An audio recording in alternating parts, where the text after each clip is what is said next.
बिस्मिल्लाहिर्रहमानिर्रहीम। बिस्मिल्लाहिर्रहमानिर्रहीम।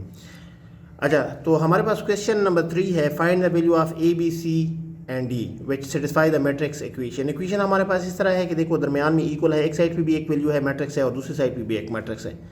अब हमने जो एक साइड पे वेरिएबल्स इस्तेमाल हुई, दूसरे साइड पे वैल्यूज़ हैं, तो हमने ए बी सी डी और इनके वैल्यूज़ मालूम करने हैं। किस तरह मालूम करेंगे?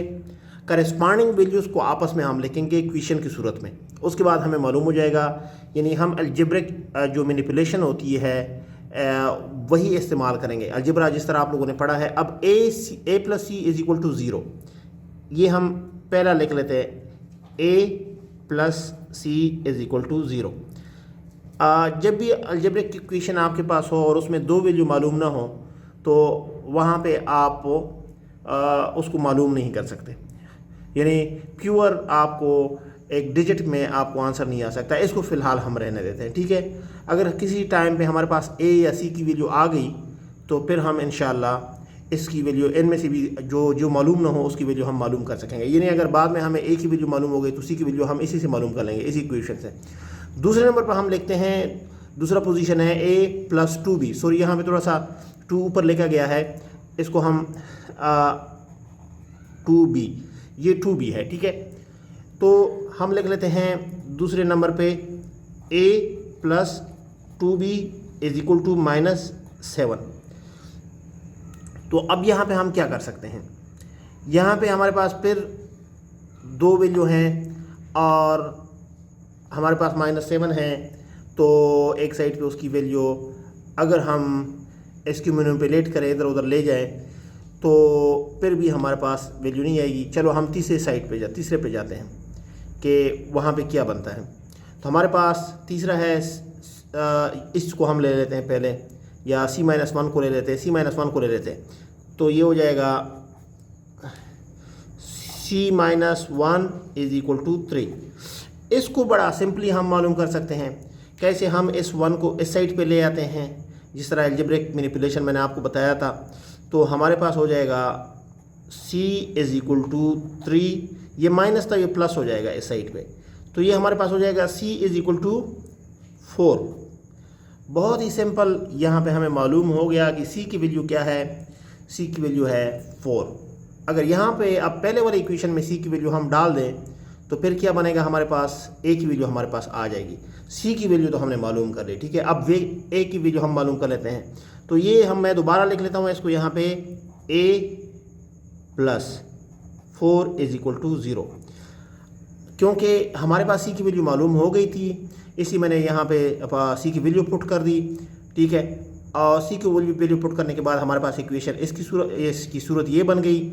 अब मैं A की वैल्यू मालूम कर लेता हूँ, A को मैं इधर ही रहने देता हूँ और मैं 4 को इधर ले आता हूँ। 0 माइनस 4 का मतलब ये है कि हम इसको A की वैल्यू हमारे पास मालूम हो गई -4, ठीक है। तो ये हमारे पास A की वैल्यू मालूम हो गई, ये C की वैल्यू मालूम हो गई। अगर हमारे पास A की वैल्यू मालूम हो गई, फिर तो हम ये वाला भी मालूम कर सकते हैं। यहाँ पे मैं A की वैल्यू पुट कर देता हूँ, ठीक है, जो -4 है। -4 प्लस 2b बराबर है -7। मैं मैनिपुलेशन थोड़ा सा अभी जल्दी करूँगा, एक ही स्टेप में मैं हो सकता है 2 स्टेप करूँ, क्योंकि हमारे पास जगह कम है। तो अब देख लें, तो 2b को मैं अपनी जगह पे रहने देता हूँ, 2b, ठीक है। और -4 को उधर ले जाता हूँ दूसरे साइड पे, तो -7 प्लस 4 हो जाएगा। अब इधर ही मैं 2 पे डिवाइड करता हूँ दोनों साइड, तो ये 2 ख़त्म हो जाएगा। हमारे पास पहले आ जाएगा हमारे पास -3, क्योंकि 4 और -7 को मैं प्लस करूँगा, तो -3/2 आ जाएगा हमारे पास। तो b की कीमत हो जाएगी आपके पास, जो वैल्यू है आपके पास हो जाएगी -3/2। हमारे पास जो सबसे अभी जो आखिर में हमारे पास रहता है, वो ये करस्पॉन्डिंग वैल्यूज़ हैं। यानी चौथे नंबर पे हमारे पास क्या है, 4d - 6 बराबर है 2d। अब 2d हमारे पास, अब इसके अंदर तो हमें किसी चीज़ की ज़रूरत ही नहीं है, क्योंकि सिर्फ एक ही सिंगल वेरिएबल d है। ये इक्वेशन खुद ही यहाँ पे सॉल्व हो जाएगी, ठीक है। d को एक साइड 4d - 2d बराबर है -6, तो ये हो जाएगा 2D इज इक्वल टू -6, क्योंकि मैंने ये 4D थे और ये 2D थे, मैंने 2D इनसे माइनस किए तो 2D रह गए। इनको मैं 2 पे डिवाइड करता हूँ, ठीक है, तो बराबर है D बराबर है -3, तो ये भी मालूम हो गया। हमारे पास सारे वैल्यू तो मालूम हो गए। अब देखिए A की वैल्यू -4 हो गई, B की वैल्यू हमारे पास -3/2 हो गई, C की वैल्यू हमारे पास 4 हो गई, D की वैल्यू हमारे पास -3 हो गई। अगर हम इन वैल्यूज़ को यहाँ पे पुट कर लें A + C, तो हमारे पास A की वैल्यू हमारे पास देखिए -4 है और C की वैल्यू हमारे पास 4 है। तो दोनों को जब हम यहाँ पे लगाएंगे और इसको आगे मैनिपुलेट करेंगे, ऑपरेशन करेंगे, यानी ऑपरेशन इसका क्या प्लस माइनस ऑपरेशन करेंगे, तो हमारे पास 0 आएगा। आपको मालूम है कि जब एक हमारे पास वैल्यू होती है माइनस और एक प्लस और दोनों बराबर हों तो हम उनको कैंसिल आउट कर देते हैं, मतलब हम उनकी जो वैल्यू आती है वो हमारे पास 0 आ जाएगी, ठीक है। तो हमारे पास वो 0 आ जाएगी। इस वीडियो में अगर थोड़ी सी क्वालिटी का प्रॉब्लम हो फोकसिंग का तो माजरत, इसको हमने लॉक नहीं किया था फोकसिंग।